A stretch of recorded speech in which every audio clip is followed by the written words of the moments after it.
art. And I think the space really allows for the slow process through the building. There are benches along the way.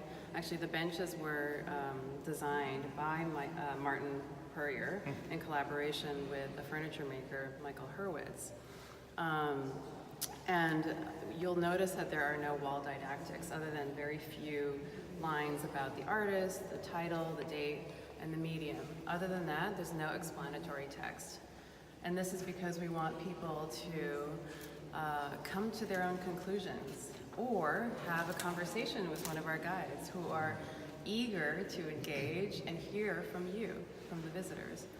And that's a very important thing for us, is that people don't feel intimidated by the contemporary art that they see here, that they are encouraged to speak up and be heard.